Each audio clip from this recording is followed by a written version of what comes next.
자, 마태복음입니다. 마태복음의 키워드는 저는 두 가지라고 일단 말씀드리고 싶어요. 제가 마태복음의 부제를 단 것이 하나님 나라를 이 땅 가운데 가져온 왕의 복음인데, 바로 이 왕의 복음과 하나님 나라, 마태복음에서는 이것을 천국이라는 용어로 썼는데,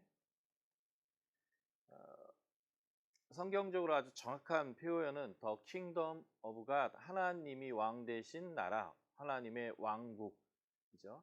그 하나님의 왕국을 유대인들은 하늘나라라고 이제 표현했는데, 하나님 나라라고 하는 표현과 이것을 가져오는 왕의 복된 소식, 이것을 이제 기억하시면 좋겠고요. 그래서 마태복음에서는 하나님의 나라가 무엇인지, 그 나라의 왕이 다스리는 가치와 복음이 무엇인가, 그래서 그 가치와 그 복음이 우리의 삶에 어떻게 연결되어져서 순종될 것인가, 이것들을 여러분들이 이제 마태복음에서 집중해서 찾으신다면 이제 마태복음을 아주 효과적으로 여러분들이 공부했다라고 보실 수 있을 것 같아요. 그래서 하나님 나라의 관점과 그 나라의 통치 이념인 예수 그리스도의 가르침과 제자의 삶 부분들을 집중해서 한번 다뤄보도록 하겠습니다.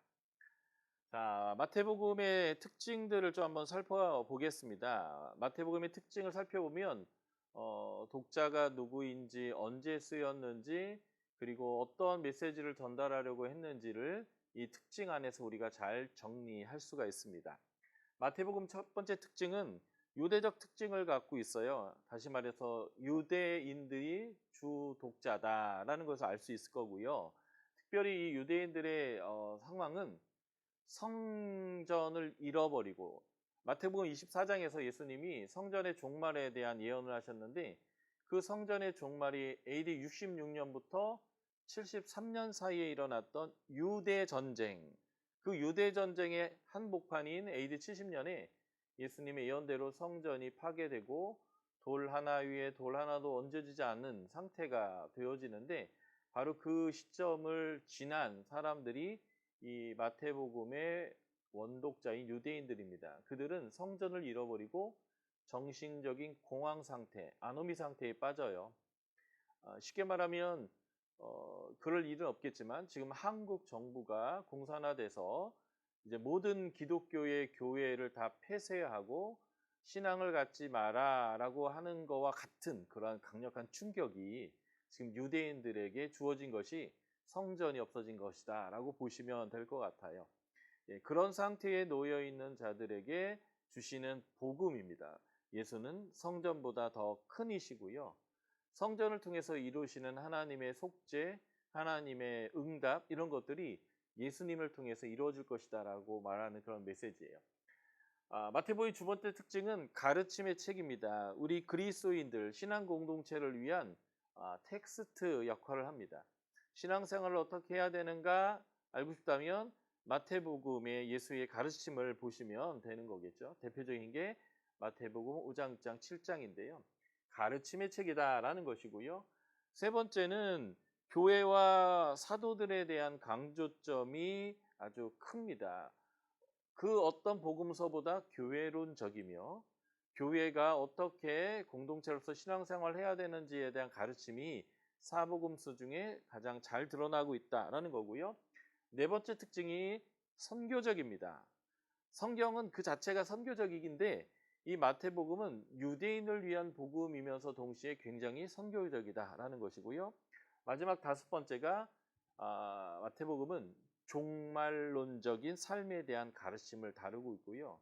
그래서 종말에 대한 표현이 아주 많이 나옵니다. 지금 우리가 이 마지막 때를 사는 사람으로서 하나님의 선교를 하면서 건강한 교회 공동체를 이루고 하나님의 말씀에 따라 살아갈 수 있도록 한다라고 하는 의미에서 이 마태복음은 여전히 우리에게 굉장히 중요하다라는 거고요. 요 다섯 가지를 좀 자세하게 이제 한번 살펴보도록 하겠습니다. 마태복음의 특징 첫 번째는 유대적이다라고 했죠. 유대적이기 때문에 구약 인용이 굉장히 많습니다.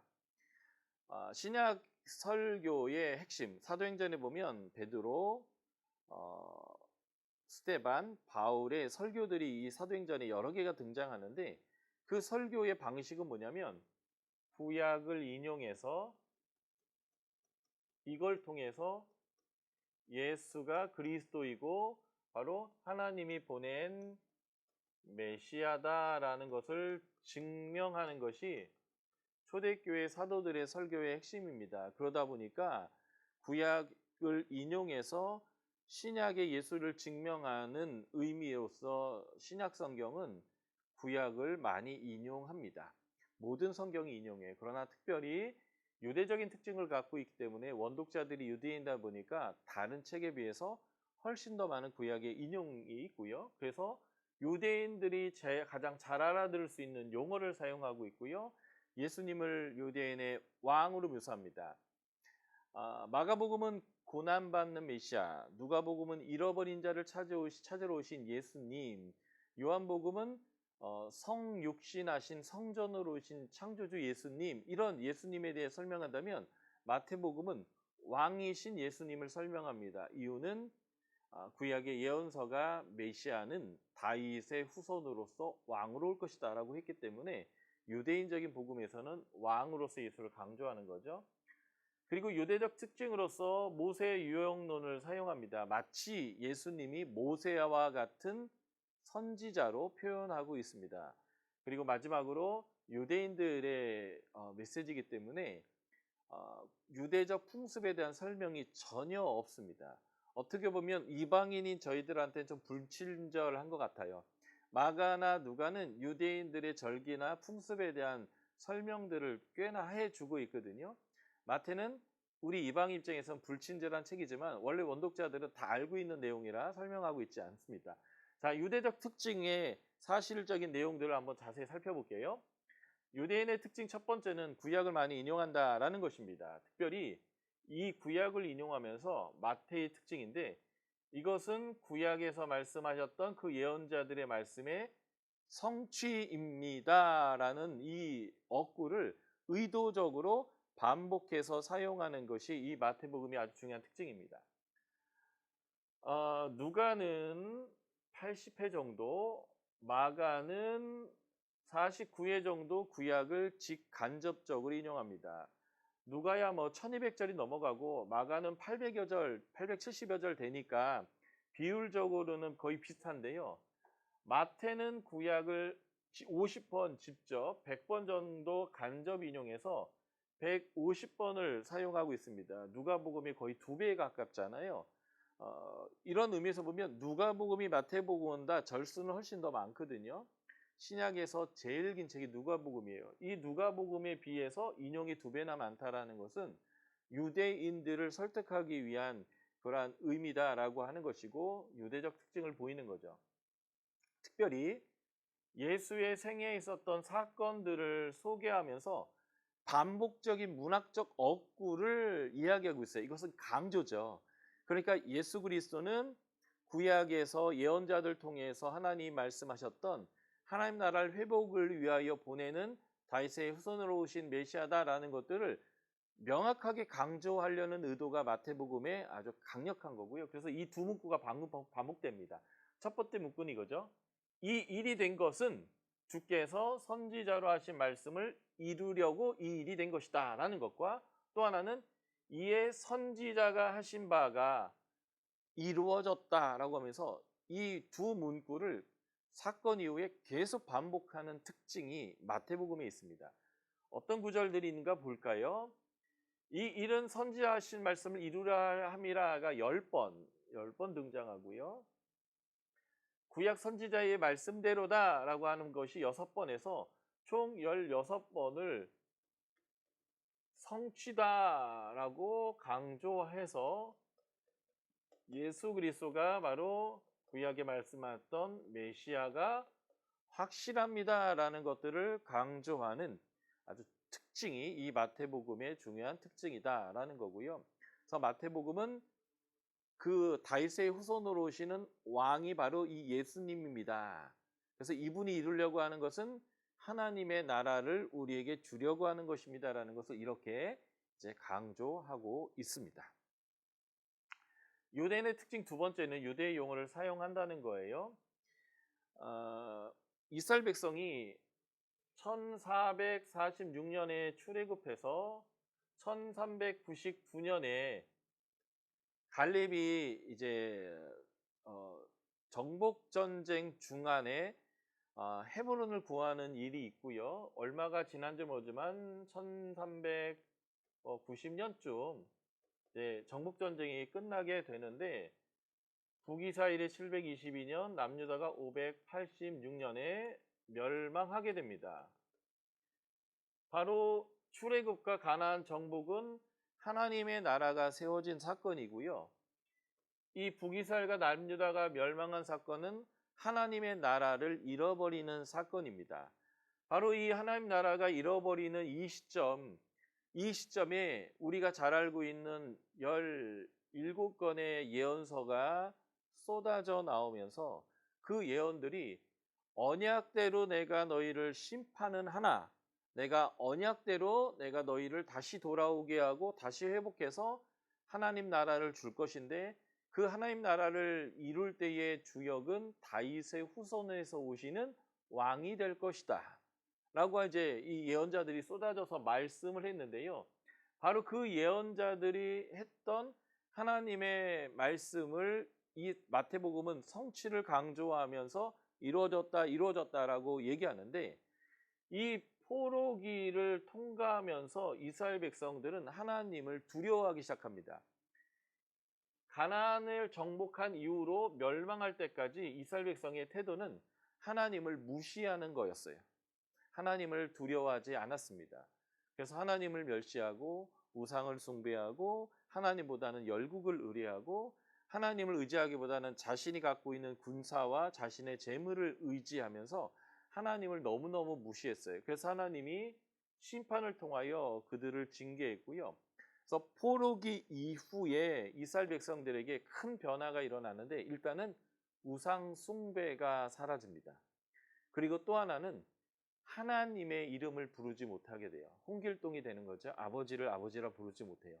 하나님이 너무 무서워서 하나님의 이름을 이제는 부르지 못합니다.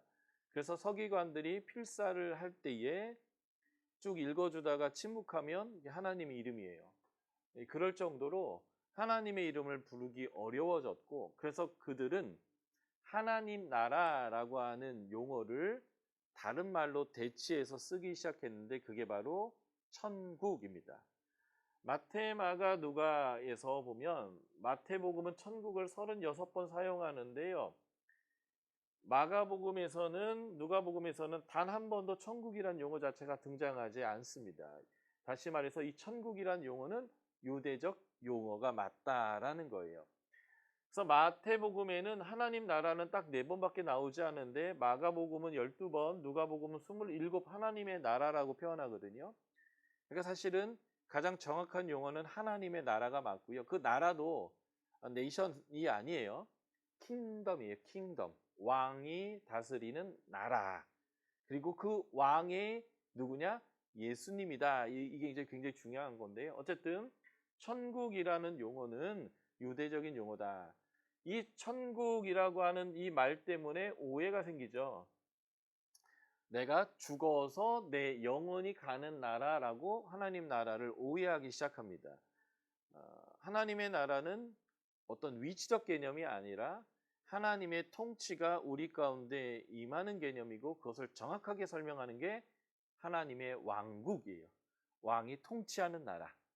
그런데 천국 이렇게 하면 자꾸 위치적인 생각을 하게 되고 이 땅에서는 내가 버티고 고통 있지만 하늘의 소망으로 참다가 내 영혼이 내 육체가 죽은 다음에 영혼이 육체에서 벗어나서 하늘을 어디에 이르러서 그제서야 비로소 누리는 안식일에 대한 착각을 일으키게 됐던 용어가 바로 이 천국이란 용어인데 이것은 유대적인 용어라고 하는 것을 이해하지 못했을 때 우리가 오는 신학적인 미스가 되는 거고요.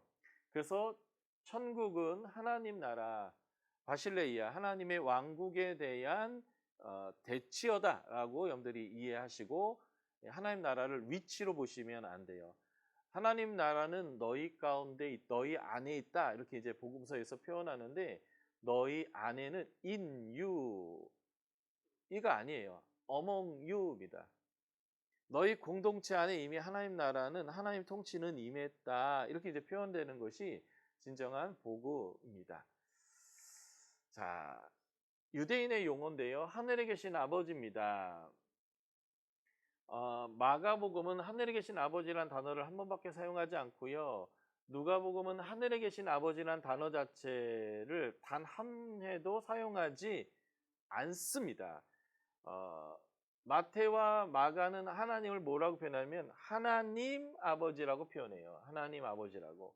그래서 누가는 29번이나 하나님 아버지라고 표현하는데 유대인들은 하나님이라는 용어를 쓰기가 어려우니까 하늘 아버지, 하나님 나라도 하늘 나라 이런 식으로 표현하는데요. 하늘에 계신 아버지라는 용어가 마태복음에 14번 사용되는데 이것도 일종의 유대적인 표현이다라고 보시면 되겠습니다. 의 또는 의인이라는 용어가 자주 사용합니다. 마태복음인 16번 사용되는데 이것은 하나님의 율법적인 개념으로서부터 나오는 의 또는 의인이라는 이제 용어다라고 보시면 될 것 같습니다. 그래서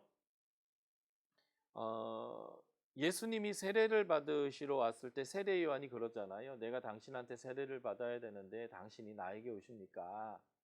그때 예수님 뭐라고 대답하십니까? 이렇게 해서 하나님의 의를 이루는 것이 마땅하다 이렇게 하는데요. 이 의라는 건 하나님의 뜻이라는 것입니다. 세례요한의 세례는 죄 사함의 세례이고 회개의 세례인데 예수님은 죄가 없으신 분이거든요. 죄가 없으신 분이 회개의 세례를 받으실 이유가 없는 거예요. 그런데 예수님은 자신이 죄가 있어서 이 세례를 받는 게 아니라 하나님이 원하신다, 하나님의 뜻이다라고 해서 그 세례를 받으셨습니다. 왜 이것이 하나님의 뜻이었냐면요. 모든 복음서에서는 예수님의 세례에 대한 부분을 언급하고 있는데 예수님이 세례를 받자 어떤 일이 벌어지냐면 하늘이 열리고 비둘기 같은 형상으로서 성령이 예수님에게 임합니다. 이사야서를 자세히 보면 메시아의 중요한 특징이 있는데 메시아의 중요한 특징 첫 번째는 그에게 성령이 임한다는 거예요. 이사야서 11장이나 42장이나 여러 구절에서 메시아의 첫 번째 특징 성령이 임한다라고 하는 것인데 그러니까 예수님이 세례를 받으신 이유는 예수님이 성령 세례를 받으심을 통해서 이분이 메시아가 맞구나라는 걸 증명하는 거예요. 하늘에 비둘기 같은 성령이 내려오실 때 하늘에서 소리가 들립니다. 너는 내 사랑하는 아들이고 내가 너를 기뻐한다. 근데 이게 이사야서 42장 1절에 나와 있는 메시아에 대한 예언의 멘트예요. 그러니까 성령이 임하시는 사건과 그 하늘의 소리 자체가 예수님이 바로 메시아다라는 것을 모든 사람에게 천명하고 예수님이 사역을 시작하는 거예요. 그러니까 예수님이 세례 받으셨던 이유는 뭐예요? 예수님이 메시아라는 것을 세상에 알리기 위한 세례였고 이것이 하나님의 뜻이었고 그래서 예수님은 죄를 사함받아야 되는 사람이 아님에도 불구하고 하나님의 뜻대로 세례를 받았더니 예수님이 세상에 메시아임을 이제 천명하게 되고 그리고 사역을 시작하였다. 이렇게 되어지는 거죠. 그럴 때 사용하는 것이 예수님이 했던 말이에요. 이렇게 하여야 하나님의 의를 이루는 게 마땅하다. 이것을 보충적으로 설명하는 게 요한복음의 세례 요한이 예수님 세례 주는 사건인데요. 세례 요한이 이렇게 얘기합니다. 나도 그 하나님이 보내실 그 메시아가 누구인지는 모르는데 나를 보내신 자가 뭐라고 얘기하시냐면 누군가에게 성령이 임하면 그분이 그분인 줄 알라라고 했다는 거예요. 그래서 세례 요한이 순종하여 세례를 줬을 때 예수님에게 성령이 임하고 하늘의 소리가 들리면서 세례 요한조차도 예수님이 그분인가라는 것을 알게 됐고 그래서 사람들에게 이 예수님에 대해서 이제 선포하기 시작했던 것이 세례 요한이라는 거죠. 이게 하나님의 의이다라는 건데 마태복음은 이렇게 의라는 용어, 의인이라는 용어를 사용해서 유대인들이 훨씬 더 잘 이해하는 방식으로 메시지를 전하고 있다라고 보시면 되겠습니다. 의나 의인이라는 용어는 마가복음은 2번, 누가복음 6번밖에 사용하지 않습니다. 아브라함의 아들 오실이 임마누엘 이게 다 구약적 표현이고 구약의 성취적인 표현인데 이런 것들 다 유대적인 표현이다라고 보시면 되겠습니다.